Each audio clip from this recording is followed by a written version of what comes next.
I will now very quickly try to cover how you are meant to apply. There are 4 templates on the webpage. The first step is that you download the participant information template and distribute it to any entity that intends to apply. If there are 2 entities that want to apply together, you will need 2 copies of that filled in and submitted. So this has some really basic information about the participant. You need to also provide us with contact details and ensure that you meet the criteria that are listed. The basic criterion is that the entity must be an EU legal entity, and from there on, it must not be subject to foreign control, it must not be bankrupt, and so on and so forth. It must not have convictions for fraudulent behavior, nothing really extraordinary. So the second step is to download the main application template and fill it in with input from all participants. You fill in the participants, then you provide the motivation and the relevant landscape and the objectives of your project. Then the next part, how lengthy it is and how complex it is, depends on how many cybersecurity recipients you're planning to involve. So for each of them, we want an overview of the IT and operational technology infrastructure. But if it's just one, then it's actually just one box. And for each of them, we want to have a list of 5 key assets that will be protected through the Open Call project. You can go beyond those, but we definitely want to have 5, and we want you to focus on those 5 in order to highlight what we expect to see happen in the project. As I said before, if you have fewer recipients of cybersecurity services, this becomes much simpler to fill in. Then the main part of the application is the methodology that you will use to perform personal training, security testing and enhancements, threat risk assessment, incident monitoring and response preparedness, information sharing, mutual assistance, and broader engagement. I recommend that you have a look at the instructions and the prompts given about this to be as precise as you can. You don't need to target the length of the space provided, but it's probably a good idea to be thorough. Then, if you have CSRs in different countries, you can describe the interactions between their key assets as cross-border interactions. There can be direct interactions between key assets if they communicate with each other directly, or indirect if they communicate, for example, through a hub. Both kinds of interactions are valid. Then you need to describe the impact of your proposed project. Direct impact includes what the result will be in terms of improved cybersecurity preparedness. Competitiveness and benefits to society will include competitive advantages that the entities that have been secured will have, but also any competitive advantages that the cybersecurity providers that may be applying will get. For example, they can say, through this project, we will be able to launch a new tool that will be demonstrated, validated in the context of this project. And this is great for such and such reasons. Finally, you can provide dissemination and communication activities.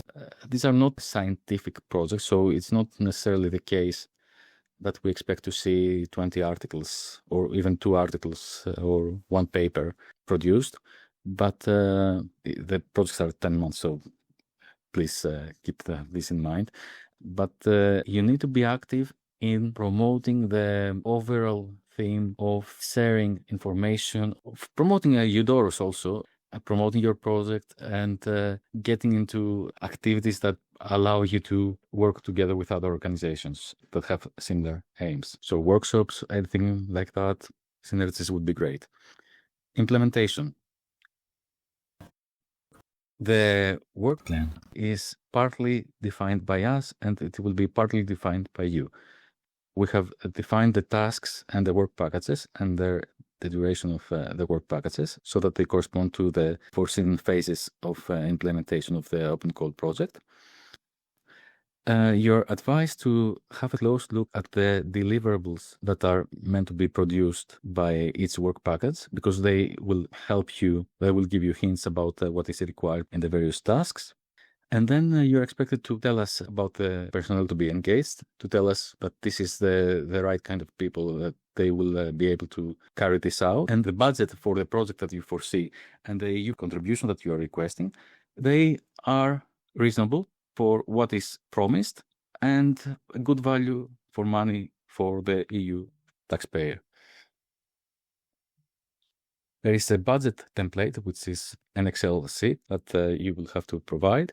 Unlike the European Union lump sum templates, we do not specify the categories of personnel that you will want to engage. So here, we basically want you to specify, let's say, if you're going to use senior IT administrators, senior IT personnel, junior IT personnel, general staff, senior general staff,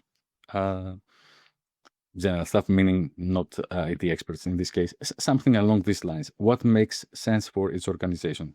So each organization is going to decide which categories need to be reported, how the grouping of the individuals that will be engaged will be reported.